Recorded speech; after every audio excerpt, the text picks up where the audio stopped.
Now it's time for all things mental health with your host, Dr. Nicholas Goodwin. Come on in, take a seat. All are welcome here. It's Health Cafe Radio. It's been a while, so how the hell have you been? All right, welcome's Nicholas Goodwin, Health Cafe Radio, GoodwinHealthCafe.com. Welcome. Today we're going to kind of jump right back into where we've left off. This is a three-part series on suicide. This will be the end. You could do 30 episodes. You could just continue as the emerging research comes out. And so, but I think 3 episodes is enough. I'll tell you my resources, and so if you're hearing, parts of information that you'd like to know more of, I'll show you kind of where to go and where I've learned a lot of my material. A lot of stuff very recently, because as I started this, I wanted to make sure I was giving out recent information. So I'll share those as resources as we go and a little bit in the beginning. But today I want to end on how to prevent suicide, how to prevent it with somebody who maybe is in crisis or in currently suicidal, which we sort of talked about last week, and how to just generally prevent suicide specifically. And I may only spend less than half the time on this, but specifically from a biological perspective. And I've talked about on the show how I'm interested in kind of a form of psychiatry called integrative psychiatry, or also the term is coined orthomolecular. And the term orthomolecular, the reason why they use that term is because it talks to the fact that everybody has specific biology and specific chemistry, and therefore has these specific biological needs. And so when you're treating somebody orthomolecularly, you're looking at them individually and creating a treatment that's going to be specific to that, specific to deficiencies or whatever's going on there. And so I want to talk about different things that you can look for that will help specifically for suicide. Awesome. Yeah, man. And specifically, I'll kind of give a little taste before I want to do a little bit of recap, but specifically I'm looking at cholesterol. Low cholesterol has been heavily associated with not only suicide but violence and also depression. And part of that is also omega-3s, as far as your brain is predominantly fat, and so not having enough fat in your body does not allow your brain to work. The brain is predominantly fat? Yeah. That is, I just never knew that. Never knew that. It's like 25% of your fat is in your brain, and really only, and your body can only produce 80% of your fat. So 20% of the fat you get has to come from diet. And so if it's not sufficient, and also we're at kind of the mercy of our genetics, and then we'll talk about more of that. Also, I want to talk about vitamin D deficiency. I want to talk about inflammation, and I want to talk about lithium. And so, and really, a lot of these are pretty new to me, and I'll tell you sort of what I've tried and what I haven't tried, and what I found successful and what other people have found successful. So, so shout out to sort of my sources. The first and second episode was really a psychologist named Thomas Joyner, and he wrote a book called Myths About Suicide and Why People Die from Suicide. He also has YouTube videos and a lot of articles that are available open source online. Not open source, but just available for free online. So I would encourage you guys to check that out. This episode, I'm using kind of the orthomolecular guru, James Greenblatt, which I study very often. He's a big reason why I'm wanting to get into this. And so I'm predominantly using a training that I viewed online specific to suicide. James Greenblatt has a lot of books out, a really good one on ADHD, also on depression. He doesn't have any books about specific to suicide, but really the suicide content is material that he has published in other books. It's just specified to suicide. So I encourage you guys to check out James Greenblatt's stuff. And if you're interested in the articles that I talk about in this episode, you probably have to download his training, because that's where they have them cited. And so I also have been listening to a podcast the last couple of days called the Psychiatry and Psychotherapy Podcast. Dr. David Puder, who is a psychiatrist, I don't say his last name right, Puder, I'm not sure. And I've appreciated his experience as well. That I might interweave some of his information as well in this episode. So as a recap, the first episode we talked about what suicide is. some of the myths of suicide coming from Dr. Joyner, and some very surprising ones that I still hear that I think is still kind of a misconception that suicide itself is this impulsive action, that somebody who commits suicide can do so on a whim, but rather for everyone who commits suicide, it tends to be this long, thought-out, very decisional thing that happens. And though only 50 to 70% of people are going to talk about suicide, or 70% will say something. So that means there's a large minority of people who commit suicide who don't say anything about it. And that's why a lot of times it'll feel impulsive. Because it's not that it's impulsive, but rather the term is better of out of the blue, that it was not expected. But that can be very confusing for sure. And other myths, and then specifically when you're looking at high suicide risk, the sort of triad of risk factors are thwarted belongingness is the clinical term, but really that just means aloneness or loneliness. And that can be perceived loneliness, or that can be actual and real. The person is alone, doesn't have a support system. The other one is perceived burdensomeness, where they feel like they are a burden on other people, or they'll feel like other people's lives would be better off if they were dead. Those two are modifiable in the sense that we can treat them. We can try to, through therapy, we can try to have some cognitive restructuring where the person's perspective can change. Probably the non-modifiable one is this ability to commit suicide. So those two can be present, but if the person isn't physically able to commit suicide, then they won't go through with the action. And that can also be the fearlessness of suicide. It takes so much focus and concentration to do something to end your own life. You have so many firewalls set up in your body to prevent you from doing it. And you see that with somebody on the video. If you Google an Israeli woman who sits in front of a train, last minute her body drops her and she survives it. There's so many survival mechanisms that it's very difficult to commit suicide. And that's why a lot of times you'll have somebody who's chronically suicidal for years, and a lot of times their social support has been completely fatigued by it, and they'll say, well, he hasn't done it yet, so he won't do it, and then the person will end up committing suicide years to decades later. And so that the idea that they continue to think about it increases the risk for suicide. When you're talking about treating suicide on a clinical level, because mental health is so closely associated with suicide, and really suicide itself is, or at least should be, considered its own mental health disorder. Interestingly enough, it's not in the DSM-5, which is the Diagnostic and Statistical Manual.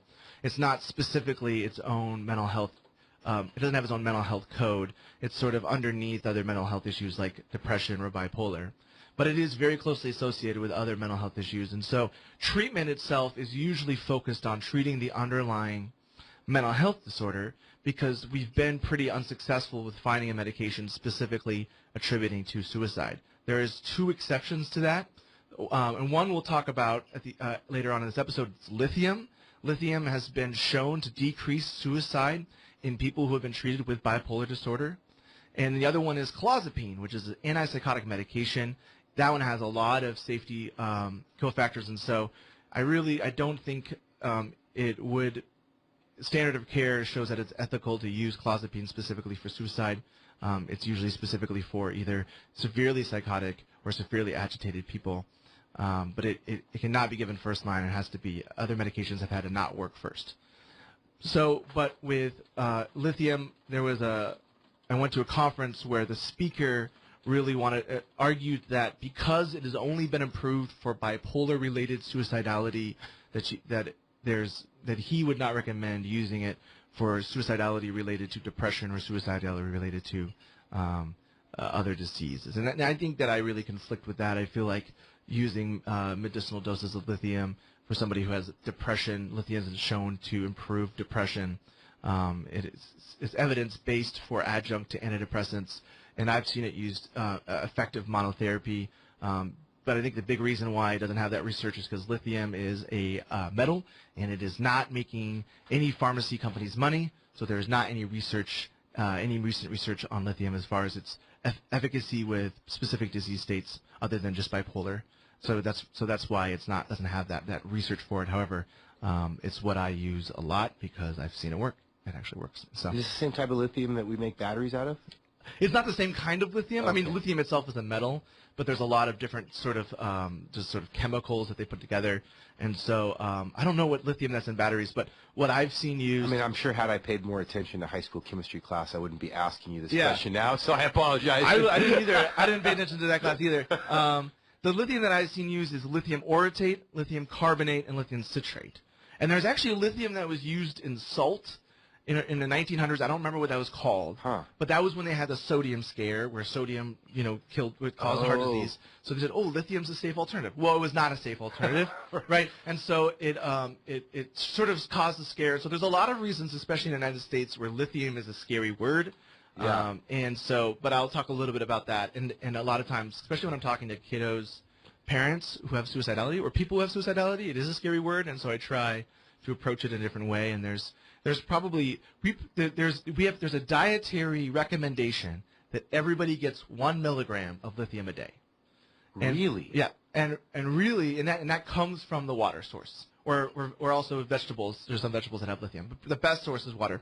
And we'll talk about this a little bit later, but what they've seen, and there's been studies done in Texas and Japan, that higher levels of lithium in the water source have been directly related to decreased level of depression, decreased suicide rate, and overall decreased violent crimes. Isn't that crazy? That's actually really, and I'm sure we can't go off on that tangent today. I don't want to hijack the show, but yeah, I heard the word lithium, and I'm just like, that, like you said, it's been used so many times in different ways that it elicits some kind of like response in you, like, oh, lithium. What a second. You what don't are we even really about? understand it, but you know the word, Yeah. Yep, it definitely, and that's really the same reaction I get with most of my patients, especially parents. They're like, you want to put my 12-year-old on lithium? Like, wait a second. That's not what I said. Yeah. Let's back up. You want to give my child salt and pepper? I mean, it's like, do you know what we were even, Yeah. And so, and people are pretty responsive to it. It's a scary word, but I'll talk about what I'm talking about here, and I'll even talk about how's a safe way to, even if you wanted to self-supplement with lithium, I'll show you the safe way. You want to probably go pretty low because it is a very powerful chemical, but there's, keeping it at 1, 2, or 3 milligrams a day. You're really not doing much more than doubling or tripling the dietary recommendation, and probably a lot of us are getting more than that in the water anyways. So you're probably just doubling the amount of lithium you get naturally. So last week, and so that was kind of review. Last week we talked about how to interact with somebody who says they're suicidal. And we talked a lot about addressing specifically the 2 big risk factors of loneliness and feeling like they're a burden or other people's lives would be better if they were gone. So how do you address that? And I kind of did it through the lens of a parent to a child, since I work with a lot of adolescents and talk to a lot of parents, but it really can be done in any relational situation, a spouse or your parent or a loved one or a friend. But really what I recommended is twofold approach. It's entering the person's world, and it's also not making it about all of the problems. And what I see a lot is a lot of parents will tell me is that they isolate, they go in their room, they are on their video games all day, we invite them to things, we ask them to do things, we tell them they have to do things, and they don't come. And so there's this expectation that, well, we've invited them and they would come if they wanted to. But if you're looking at the severity of disease of somebody who has suicidal thinking, I think this first step is probably to enter into their world.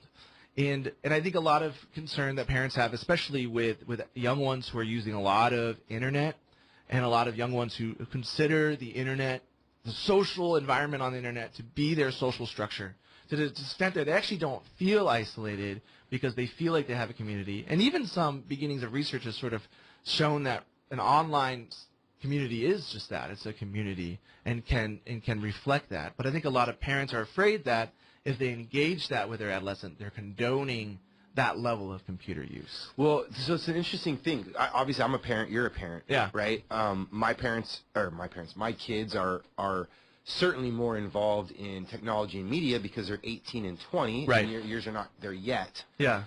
But I'll tell you, as a parent, my concern is when I hear, for example, there was a study just this morning I was listening to on the way in here to produce a show. And it was, I want to say it was out of the University of Virginia. Gosh, but I think I'm off. But it was a university study that had been done for quite some time.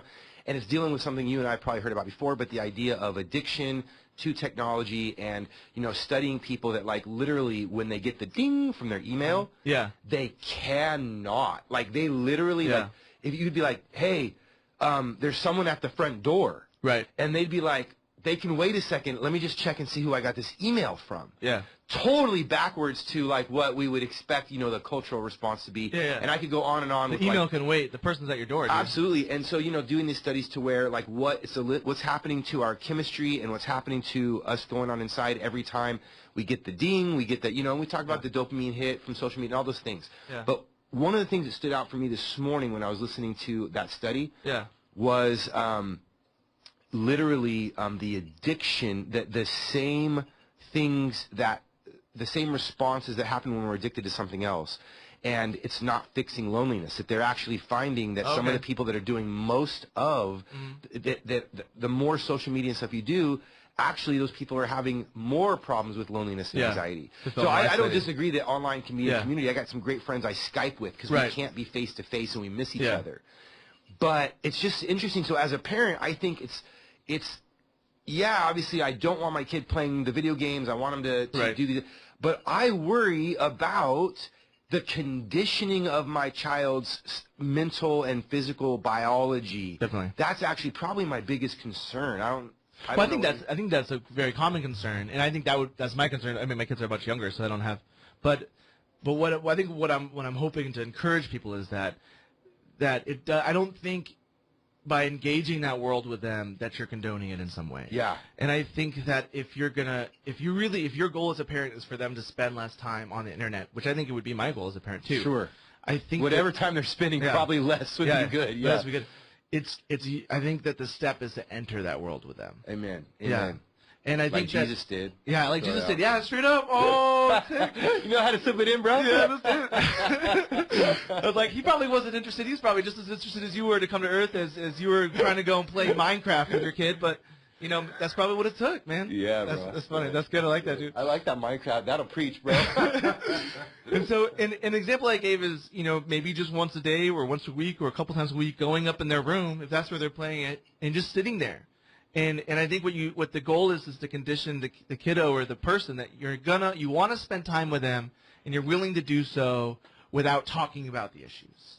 So and because talking about the issues, what I've noticed with patients is that makes them feel more like a burden.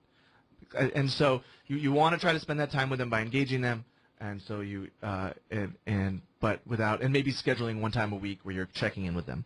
And so that's what I talked about not last week, but last time we had this series.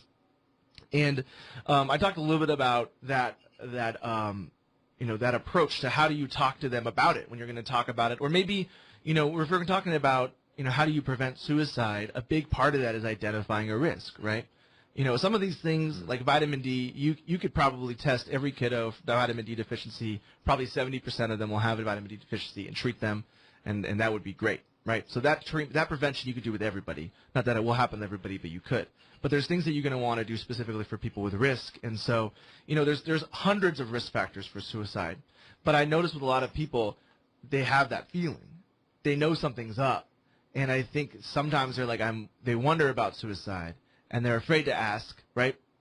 Two reasons. One, they're afraid to give them the idea, which what I've talked about before, it doesn't happen, right? You're not gonna make them think, actually, suicide doesn't sound so bad now you bring it up. You're not that cool and powerful mentally. Yeah. Suicide isn't that great of an idea. Yeah. They want to do it. They've been thinking about it for a while. I've never thought about that. Maybe I should consider.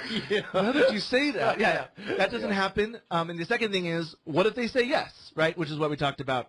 And what I wanted to talk about last week, and hopefully encourage people to ask for them to say yes. Give them, because they can tell.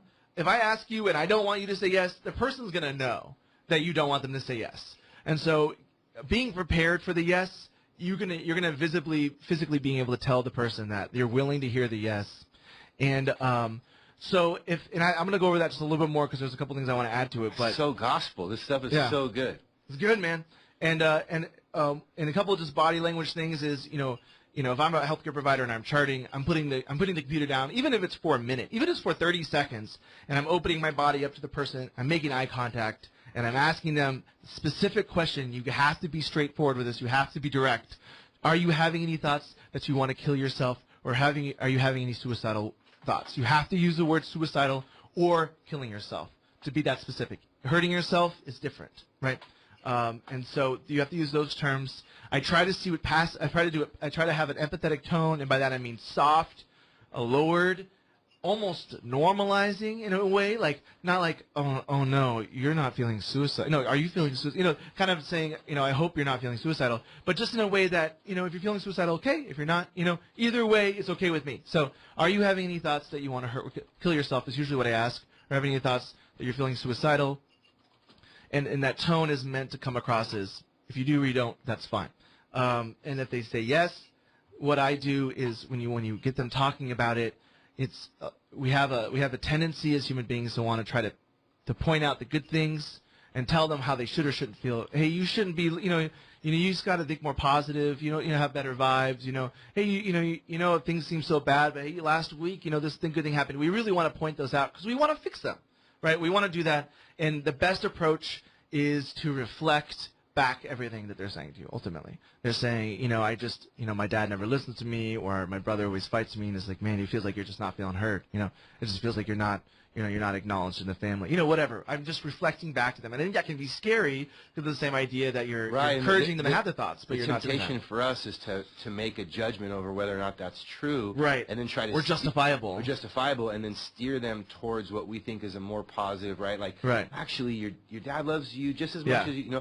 And exactly. I'm sitting here, I'm thinking as a parent, the conversations I've had with my kids, this is so good. This is good stuff. It's part of our nature, right? And we want to give people insight. And maybe there's a time that insight, because a lot of these come from sort of these cognitive distortions, right? And so maybe there's a time to sort of give those corrections. But initially, it's just giving them reflections, just telling them that it's okay that they feel the way they're feeling, telling them that not that you understand how they feel, but that you're trying to understand, and that you're wanting to understand, that you want to understand how they're going through it. And so I really just use those reflections, and then sometimes I'll try to give them an encouragement. And one phrase I really like, and I actually got this phrase from this wonderful documentary called The Listeners that I make all my nursing students watch.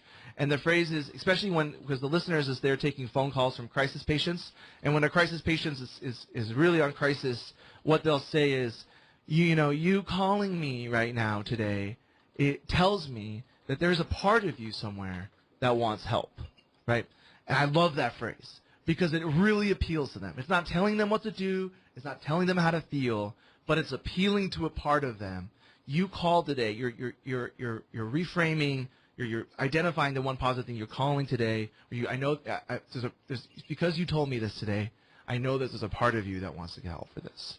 There's a part of you, at least, that doesn't want to feel suicidal anymore. And I think there's some things that we can do to help you out, right? Just using those general encouragements, not telling them what to do, but really just trying to reframe it a little bit. I found that approach to be really successful.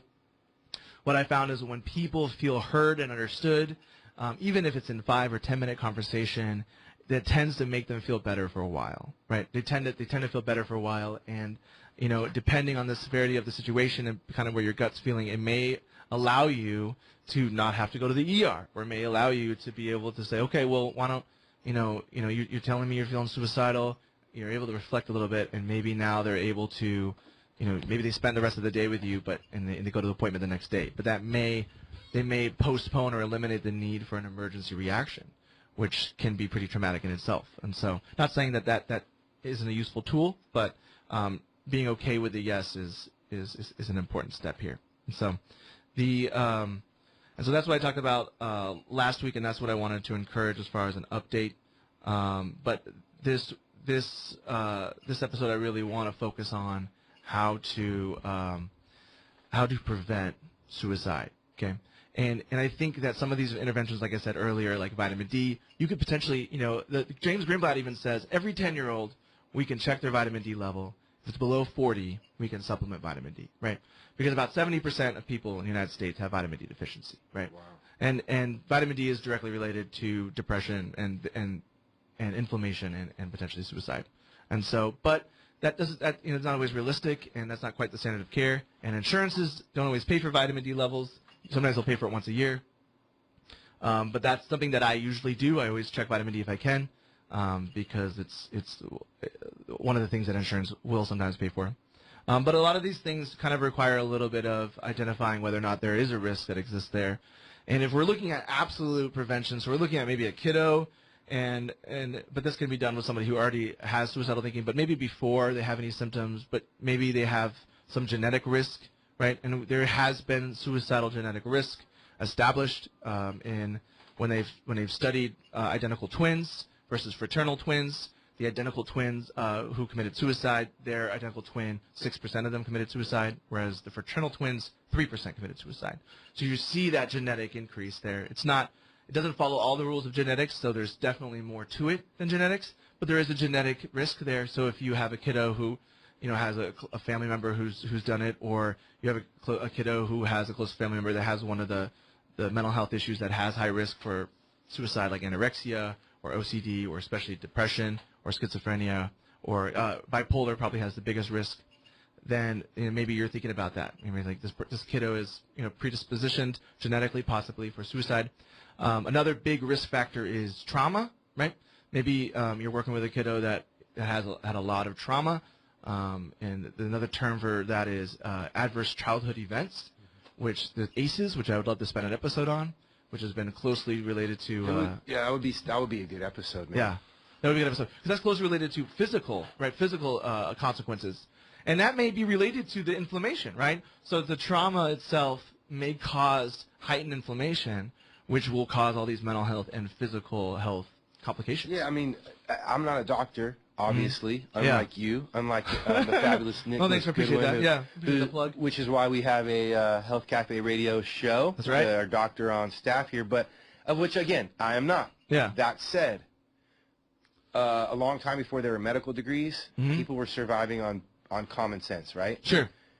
To me, some of the corollaries you're talking about, I have no idea what studies would support what I'm saying. Yeah. To me, it simply sounds like common sense. That makes sense. And some of that obviously becomes, like you said with the lithium thing, a personal experience thing where what you've witnessed or what you've seen. Yeah. But, with the ACEs thing, I'm dealing with human beings that are affected by that stuff all the time, and you're profoundly right, and you're exactly right. Some of that is really exacerbated by physical trauma, some of it by psychological trauma. Yeah. Those things play against one another, and they're absolutely interconnected and related. Yeah. And I don't know how. For me, I would really have to have somebody show me some crazy studies to convince me otherwise. Otherwise, yeah. And they're not. The studies are supporting it. Oh, okay. The studies are tremendously supporting it. And so I think those are probably, if you see a genetic risk for suicide, genetic risk for mental health, or ACEs, or whenever you want to break. Oh, okay, cool. Also the ACEs or mental health issues, as well as any presenting symptoms, like if somebody starts being very isolative is a big risk. If there's other risk factors and they start being really isolative, or if they lose a lot of weight, or they stop sleeping, or they start complaining of nightmares, or they start getting really aggressive. These are sort of what science has established as some pretty big hallmark signs for someone who's at risk that may might be prior to some sort of suicidal event or suicidal attempt. And so if you have identified somebody, maybe yourself or maybe a loved one, and you're trying to think, well, what can I do then, treatment-wise, other than psychosocial, because we'd already talked about psychosocial, that will help prevent that, then I'm going to spend the rest of the show talking about some ideas and options for you. So we're going to go ahead and lean into a break, and when we come back, we'll go ahead and talk about those. Hey Spokane, it's Jessica Side with Everreal Real Estate. With Spokane's market gaining national attention, homeowners are looking for local expertise. We know how hard it can be to make sense of the opinions in an evolving market. It's easy to fall into the abyss of a Google search. Everreal can help. For over 18 years, we've been helping buyers and sellers just like you. So don't wait. Pick up the phone and call us at 62 House. That's 509-62 House. Mention the keyword radio for a free home warranty on your next real estate transaction.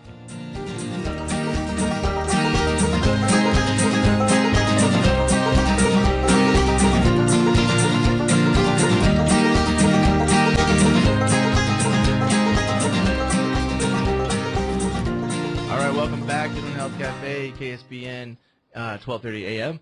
This is Nick Goodwin. Showtime, 6:30 p.m. on Saturdays. 6 o'clock. 6:05. 6:05. And And just for the listeners that Yeah. listen to other KSBN stuff, they've probably heard you, because I'll sometimes have you fill in another time slot. Oh, cool. It's like a mystery, kind of Ooh. like pulling a joker out of the deck of cards. Yeah. So, surprise guest today, Nick Goodwin. That's right. But 6:05 is our scheduled Every slot day. for you, bud. All right, man.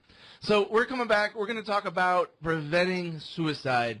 And recently there was an installation of a big safety net on the Golden Gate Bridge. It cost about $250 million to do it. And the conversation was, well, what would $250 do in mental health resources that potentially could have a similar effect?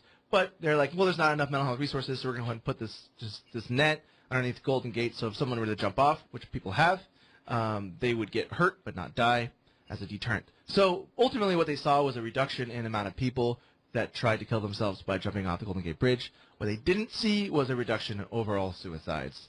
So it was, I mean, They just picked a different method They just did something instead else. of the bridge. Yep. And what you're kind of intimating is that a city like San Francisco with such a massive homeless population and mental health issue might have been better served putting $250 million into resources. probably. And that's insane because it's kind of like Spokane spending $65 million on Riverfront Park and no resources on like the trafficking victims that are actually stolen out of the park at night. It's like we're sleeping in the park.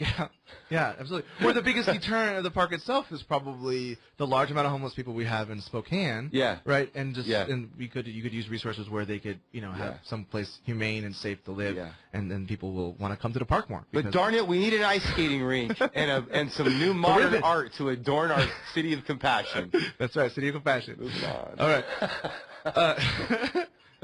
So this part is, I really have to shout out to James Greenblatt like I did earlier. You can go to psychiatryredefined.com. You can watch this training. I'd recommend that if you are a healthcare professional who's interested in this. This is going to be a 20-minute version of this 3-hour training, and not just taking it from them. I'm going to talk about my own experiences too. Hopefully as a good advertisement for them, but hopefully give you guys some good information as well. So let's kind of jump into it. The first thing he talked about was low cholesterol, which is really counter to our culture of wanting to reduce cholesterol, which we sort of realized how sneaky the sugar industry was, put out all that science that cholesterol is bad. We've really eliminated fats from our diet, and because of the obesity issue, and really I think what we've seen from that is increased obesity. So it did not work. Fats are good, and I think a lot of people are talking about that now, how fats are good. But what he's talked about is there's several associations and risks with low fat, including cancer, stroke, drug addiction, anxiety, depression, and what we're talking about today is suicide. And so you're talking about, and this is simply just a blood test, a lipids test, checking cholesterol, and we're concerned if it's under 140, which if you look at a lab result, 140 and under are not going to be considered out of range. And a matter of fact, if up to 160 is going to be considered kind of the high end. But when you're looking at people who are symptomatic, or you're looking at young people, you really don't want this fat level to go under that. And so there's a lot of studies that have been associated with this. An examination of 4,000 U.S. veterans, men with low total cholesterol and depression, were 7 times more likely to die by suicide.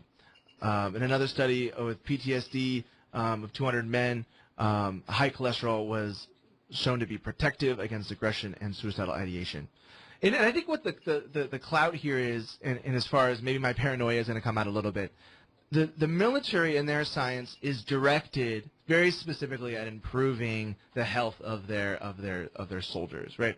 Whereas maybe sometimes I get a little bit skeptical about the pharmaceutical companies' research that it's just really going to prefer their medication. And I hate to say that I say this, but do pharmaceutical companies really want people to get better? Oh, maybe I shouldn't have said that. But do they really? And does their science? And so I have to get paranoid with that. I use a lot of medications. I've seen a lot of medications change people's lives. So I'm not anti-medication.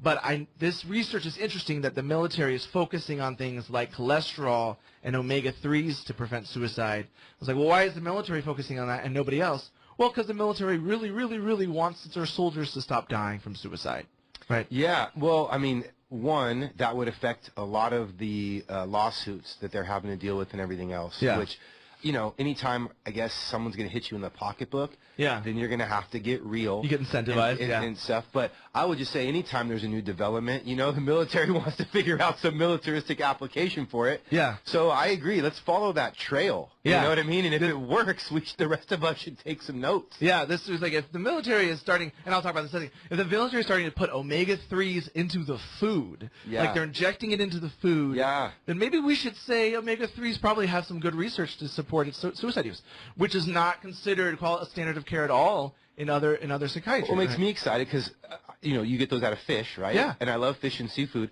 Whoa. But do you remember, okay, I'm a little bit older than you, so maybe when you were real young, and maybe this has happened multiple times, but there was a big thing that kind of happened in this country where rich people started buying old bunkers and bomb shelters and stuff like that, and reconditioning them in the event that if something ever goes down, we're going to be living 100 yards underneath the earth and we're going to be okay. We could, yeah. Setting up their ventilation systems and all sorts of stuff. I mean, there's crazy things. Yeah.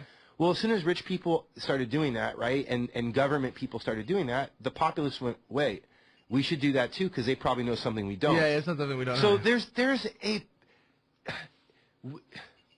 is a pattern that we should probably look at. If the more affluent people or the more protected people or the people in the military or government agents start preparing by taking certain vaccines or we should probably ask ourselves what's going on there. Especially if doing so is so minimal to you. I mean, like to talk about increasing, your lipid level or very checking your lipid level. A lot easier than buying and reconditioning a bomb shelter, right? A lot easier. Yeah. It probably has already been done. You probably could go find it. Probably last time you went, if you're older than a certain age, you probably have had your lipids checked and you're having some issues. And they're like, the doctor's like, oh yeah, you're good, man. Your lipids are 120. You're healthy as it can be. And as you're violent and you're suicidal, we just eat some more eggs. Okay, so so talking about, you talked about talk a little bit about here. So there's extensive research that the cholesterol plays important roles in the body, including synthesis of bile salts, which is important for fat digestion. That's interesting. Oxytocin, which is the love hormone, and serotonin receptor activation.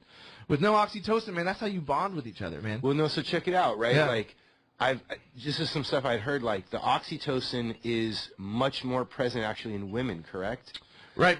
It isn't, like we have a much lower level of that can be accessed in the male body, is that right? I'm not sure. I mean, the oxytocin is especially because it's also used for like delivery, like it's required for delivery and and it's produced when like the baby nurses, right, that produces oxytocin, which the oxytocin is used for uterine contraction, which is essential for the baby to be born, and is essential for the uterine to then close the open, essentially the shredding, the vasculature shredding that happens when you have a baby, that causes all the bleeding. But when you have that contract, it stops the bleeding. And so that same hormone that delivers the baby and stops the bleeding is also the hormone that causes the human connection between the baby and the mother. Yeah. Right? That causes, like you essentially just traumatized me for 30 hours, but now that I have this incredible load of oxytocin, you're not so bad now. You know what I mean? Yeah. I'm in love with you. Yeah. So, it makes sense, I guess, of why women would potentially have more, if that's true. But I'd heard that, also that, chocolate, for example, raises the oxytocin level or something. Yeah. And so, literally, of course, it was somebody probably around Valentine's Day, but saying, this is why, if you want to get lucky, you buy a woman a box of chocolates, or something like that. That's why you bring your wife chocolate. Come on. Yeah, so, again, this is all stuff I've heard. It's all hearsay for me, but I'm asking the good doctor how much, Let me know. Other things it does is steroid hormone and vitamin D synthesis is very important, and also cell membrane lipid formation, which is how things get into the brain and how the brain does its important stuff. And so you need it in order for the brain to function appropriately. Omega-3s is another fat. So you talked about you like to eat fish. Well, there is a study with 256,000 participants followed for over 17 years, and subjects who did not eat fish daily had a 25% greater risk of death from suicide to those that ate fish daily. So eating fish is very protective for mental health and suicide. Here's another one for military. 800 U.S. service personnel who committed suicide between 2002 and 2008. 80% suicide people committed suicide. Low levels of omega-3s, 62% more likely to have been who have died by suicide, right? So a very good association there. Interesting, 80% of people who committed suicide from the military were not people who were deployed in active combat. think that's an interesting thing. Sometimes we associate that the suicidal risk is from people who had to go and kill people, essentially, in active combat. But that isn't the case, right? A large majority of soldiers who are suicidal, 80% have not seen that, right? So there's something else there that is that's associated with that. Yeah, it would be interesting to see what the percentage of I don't know. I guess the percentage of people in actual combat. People in actual combat as well, right? And then also just see the percentage of people in general that just in the military, like what the overall percentage is. Yeah. And then breaking that down to combat or non-combat. But I just wonder what the overall percentage of, and I'm sure that the thoughts far exceed the actual action. But it'd be really interesting to know that. I agree. And I think a lot of this comes, I think a lot of our experience, people's experience with suicide and suicidality is suicidal behavior as far as thoughts and like attempts. And people tend to have a lot less experience with people who die by suicide. And a lot of these statistics are specific to people who die by suicide. And so sometimes they kind of conflict with what we see, but a lot of times we don't, we have more experience with people who have suicidal thoughts and suicide behavior. So they did a study where they've been giving omega-3s to to soldiers, and it's still in. They're still doing it now, but with initial results, they're thought to believe that 8% of subjects in an experimental group will reattempt suicide. So 8% of people who are using omega-3s as supplement, and then so 8% will reattempt, whereas 20% in the placebo group. So they're going to see some pretty decent results there. So that's fats and omega-3s. The next one is, so we're looking at, what do we do about that, right? So what's the actionable response there? Well, if, you can get your fat level checked, and if it is 140 or below, or you're symptomatic and it's like 150 or 160 and below, the cholesterol, there's some really good sources of cholesterol, and probably the best answer, and this is one that Dr. Greenblatt recommends, is eggs. Eat 2 eggs a day.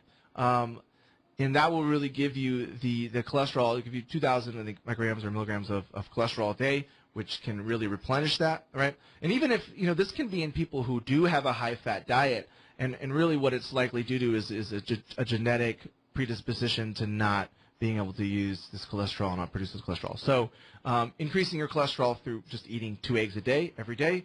There's also prescription cholesterol. I've never actually prescribed it. I have a couple clients that I'd be interested in doing that if I'm trying to get their levels checked, but I've never actually done that because one of them really doesn't like eggs, and it's surprising how many people really don't like eggs, but if they're not willing to eat eggs, you can prescribe that. So as far as omega-3s goes, there is fish oil that you can take and supplement. A lot of fish oils recommend 2,000 grams a day, which is probably safe for everyone to do if they wanted to. You can check. Is there a way to get fish oil without like the fish oil capsules that are just like actual oil? Then you're like burping up the taste of fish. So I've been kind of taking them, and I haven't had that issue. If you get kind of a crappy fish oil, there's a lot of them that can be really low quality and really rank, and so if that's then it will happen. The brand that I use that I recommend to my patients is called I saw it right now. Burpless fish oil. Where'd it go? Burpless fish oil. Nature-made burpless fish oil. I got it on Amazon, and it doesn't cause that burp. But another thing I've heard you can do is you can freeze the fish oil, and that'll prevent that as well. So little frozen capsules. Or you can just eat tons of fish like you do, Aaron. I try, but fish is really expensive. And now that I live in Eastern Washington, it's even more so. When I was in Cali, I was all about it. Come on, you're like, come give me some fish. All right. And when I was in Hawaii now, I was really all about it. Yeah. And so, and this isn't something that I've encouraged a lot of people to take fish oil, but having people take higher doses of fish oil to be more preventative.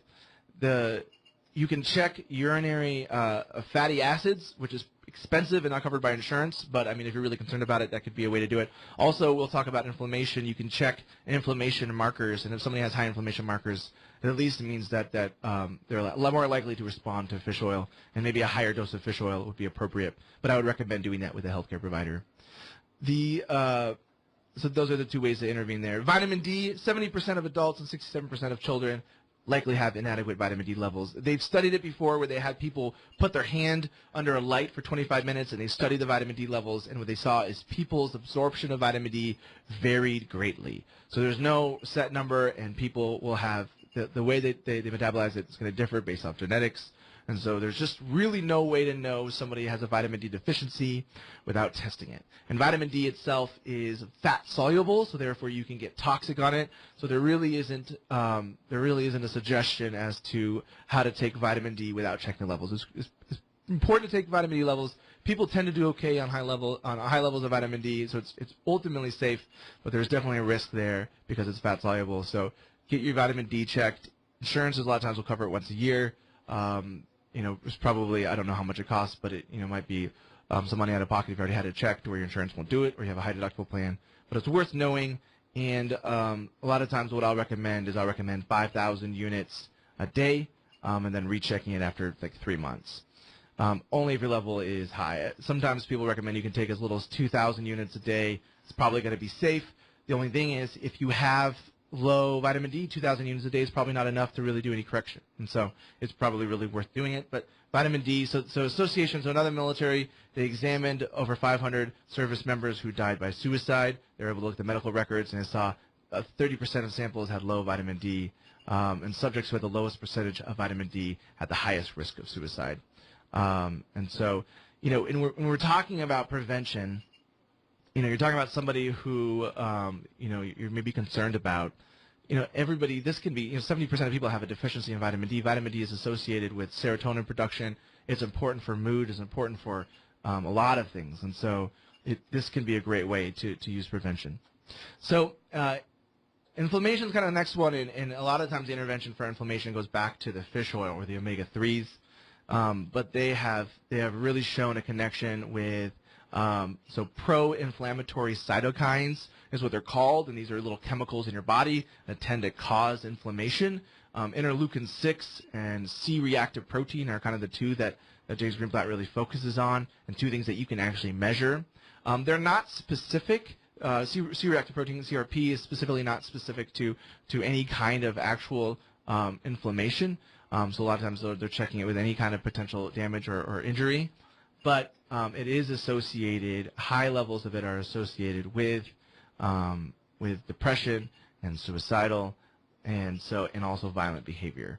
And so there was a study that was published in 2016, and it reported on that people with the highest levels of inflammation were over 4 times more likely to die by suicide. And so it's pretty clear that that inflammation plays a big role, and both vitamin D and omega-3s can be very effective at reducing inflammation. So you can check for these. CRP is often checked. It's definitely not the standard of care. It's something that I've been checking for myself just very recently. I've been asking people to get their CRPs checked, or I've been ordering CRPs to try to identify that risk in my own patients, and so I can encourage anti-inflammatory interventions. And this can be something, again, you can do even if somebody's not suicidal and has a risk for it. You can identify this and potentially treat it before there's actually symptoms. Inflammation, systemic inflammation, is also associated with sleep issues and sleep disturbance, and that can be a big sign of that. And also we've looked at, when I listed the list of like the 6 top behavioral change issues that can happen prior to a suicide event, sleep is one of them. Sleep is a huge risk factor, and sleep is a huge is a big it's a part of depression and part of illnesses, but also can make them worse. And what I've noticed is when I treat sleep first, or I give somebody a medication that's going to treat depression and sleep, is I notice their depression tends to improve quicker than other people, because when I correct the sleep, they feel better, right? Even though the antidepressant chemicals shouldn't have worked yet, the fact that they're just sleeping throughout the night, they just feel so much better. And so a lot of times I will prioritize treating sleep over other things, because I know that I can usually treat it quicker, and I know the person will feel better. And when I'm talking about sleep intervention, probably my favorite go-to, especially orthomolecularly, is magnesium, and I like to use the Calm. It's great for kids because you can mix it in a drink, and and probably after a couple months of being on it, on a low dose of it, you're going to see some sleep improvement as well. And then the last thing that I want to talk about this episode is lithium, right? Medicinally dosed lithium has shown to is one of the only medications, one of 2 medications shown to actually reduce suicide. And what I want to talk about is nutritional lithium, right? And the nutritional lithium is lithium orotate, right? And that's what you can get over the counter. And lithium orotate, you can get it low doses, like 1 or 2 or 3 or 4 or 5 milligrams. And if you're not doing this with your doctor on board, I'd really encourage you to stay at a lower dose. Taking it every day can be very protective. Like I said, in the water, it's been in the water and shown to reduce suicide in the system. I think why it hasn't, I've listened to a lot of podcasts, and the reason why I think modern psychiatry hasn't really adopted that is because the theory is that, well, people who have severe suicidality wouldn't respond to it, but there's really nothing to support that. And I think that what the reason why we would use medicinal lithium over nutritional lithium is that you're going to look for a more rapid and more heavy of a response. But a lot of times there's a lot of barriers to medicinal lithium, and so when using nutritional lithium allows you to do so kind of safely without having to worry about side effects such as severe amount, also not having to worry about the monitoring or the potential kidney issues or thyroid issues that you have with medicinal lithium. So lithium orotate is a wonderful intervention that I try to encourage anybody who is suicidal and not taking medicinal lithium, because I have a lot of patients taking medicinal lithium. And so I'll encourage them to use that. And what I've seen people taking nutritional lithium, I actually see a decent antidepressant effect if I have a little higher dose after 2 or 3 months. Kind of ultimately the same time frame that you have somebody respond to a traditional antidepressant. But low-dose lithium tends to have a really good antidepressant effect after a couple of months. And so that seems then it's not related necessarily to the medicine, but to the way that our bodies absorb and do stuff. Because that's the thing. This is the concept of we're not giving you a medication to treat this. We're giving you a chemical that you've needed. Oh, right. So we call those vitamins. Yeah, it's a vitamin. It is, yeah. These are all vitamins, man. Yeah. These are all supplements, and these are all deficiencies. And that's really the difference here with the orthomolecular, with the integrative, is that we're identifying either through symptomology or through testing, or both, preferably both, right? There's ways you can test for lithium, which is through hair follicle. But, I mean, it's safe enough, and if you see the symptoms, you can try it. But it's, you're trying to figure out a way to replace what's missing. And that's a big reason why these don't always work for everyone. Because if you give the same thing to everyone like you do with medications, you just aren't, it's not a one-size-fits-all thing, which is really what psychiatry has been trying to be. It's a one-size-fits-all. And so taking the time to create something specific, there's a lot of barriers for that, but I'm working on trying to make it easier for people. But, these are all things that can be very protective for somebody potentially who hasn't been suicidal, maybe somebody who has been suicidal and you're trying to prevent the next episode. But these are all things that I think are fabulous. I've done the vitamin D. I've done the lithium. I've pushed fish oil a little bit, and I've always checked people's cholesterol. I'm starting to check their cholesterol, so I'm starting to practice this more. So during the radio shows, I'll give updates and case studies and stuff on ways that I've seen this to be effective. So, dude, this is I don't know. Never mind. We'll talk about this after the show. I just got something that just made a corollary to me that I think you're going to enjoy. About the gospel, yeah. I always have it. Okay. So that's kind of the wrap up the show. That's the end of the suicide. If you listen to this and you have any questions, feel free to hit me up at nick@goodwinhealthcafe.com. I would be happy to answer it on air, where I can send you a personalized email. Check out my website. It's just updated, goodwinhealthcafe.com. I'm starting to put some resources up there. So give that a shout out. You also listen to past episodes on goodwinhealthcafe.com. And other than that, man, I hope you guys have just a fabulous week. And I will see you guys next time. Goodwin Health Cafe, Health Cafe Radio.